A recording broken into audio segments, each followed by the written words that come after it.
এবার শিক্ষক আৰু ছাত্ৰীৰ অশ্লীল ভিডিঅ' ভাইৰেল। এবাৰ কোচিং চেণ্টাৰত ছাত্ৰীক শিক্ষাৰ পৰিৱৰ্তে দি আছে মেইন শিক্ষা। এনে কৰ্মকাণ্ড কৰা শিক্ষকজনৰ ভিডিঅ' যিমান পাৰে শ্বেয়াৰ কৰি সকলোকে দেখুৱাই দিয়ক যাতে লাজ পাই জীৱনত এনে কাম দুনাই নকৰে। শিক্ষক আৰু ছাত্ৰীৰ লিংক বিচাৰি হাবাথুৰি খাইছে এতিয়া বহু লোকে। এবাৰ কোচিং চেণ্টাৰত ছাত্ৰীক শিক্ষাৰ পৰিৱৰ্তে দি আছে মেইন শিক্ষা। এই ঘটনা আমাৰ অসমৰ নহয়।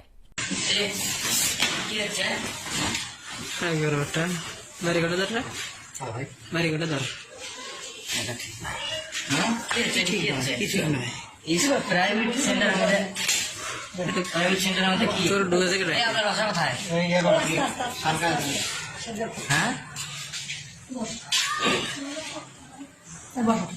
এখানে এখানে বস কি হবে আপনার নাম কি দিবস বড় ভাই বসেন কোচিং সেন্টার মানখান খাইতে দিবস না ভাই ভাই আপনি